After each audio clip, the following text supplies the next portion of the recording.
ও যে বিবাহিত, প্রিভিয়াস লাইফে 2টা সংসার করছে, 2টা সংসারে 2টা বাবু আছে, তারপর ওর এজ কত, ওর ক্যারিয়ারের পাস্ট কী ছিল, এই বিষয় নিয়ে আমার কাছে সব কিছু লুকায় রাখছে। যখন চলে যাই তখন ও আমাকে ইমোশনাল ব্ল্যাকমেল করা শুরু করলো।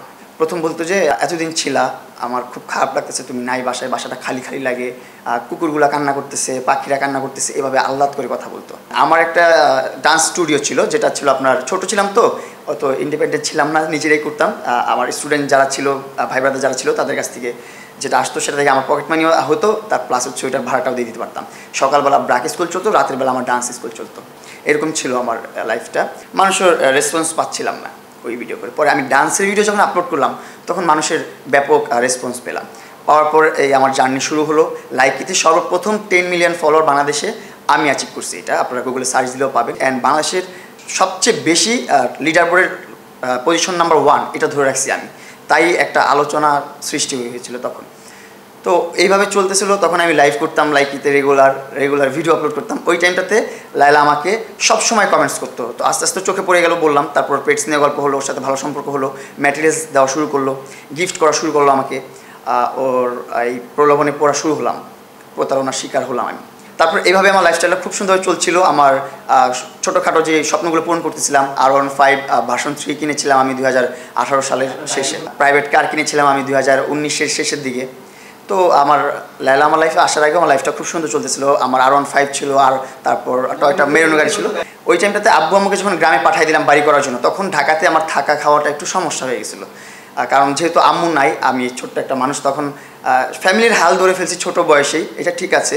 কিন্তু আসলে যে হাল ধরার একটা ম্যাচুরিটি বয়স থাকে, একটা ভার থাকে বয়সে, একটা বুদ্ধিমান থাকে, সেই জিনিসটা তো আমার ছিল না। একটা 16-17 বছরের ছেলের মাথায় অত বুদ্ধি থাকবে না। রাইট নাও এখনও আমার অত বুদ্ধি নেই, অত ম্যাচিওর না আমি।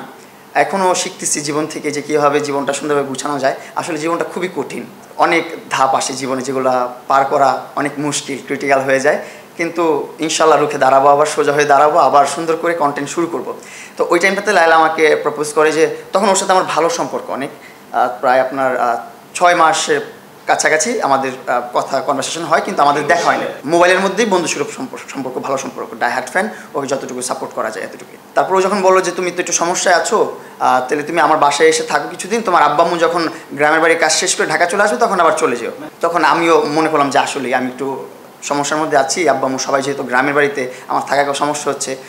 ও বলতেছে আমার পুরো ফ্যামিলি আছে এখানে, কাজের লোকেরা আছে, তোমার ভালো টেক কেয়ার করবে, তোমার আব্বা আম্মু আসলে চলে যেও। সো ওর বাসায় যাওয়া থাকা শুরু করলাম আমি। থাকতে থাকতে প্রায় 3 মাস 6 মাসের উপরে থাকছি ওর বাসায়।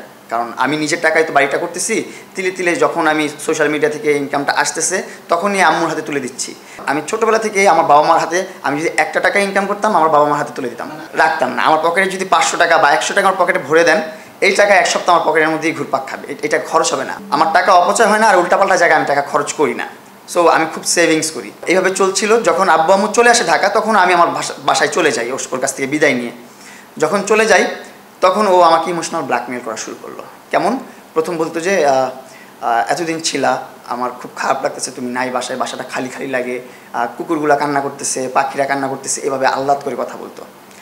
আর ও যে বিবাহিত, বা ওর প্রিভিয়াস লাইফে 2টা সংসার করছে, 2টা সংসারে 2টা বাবু আছে, তারপর ওর এজ কত, ওর ক্যারিয়ারের পাস্ট কী ছিল, এই বিষয় নিয়ে আমার কাছে সব কিছু লুকায় রাখছে।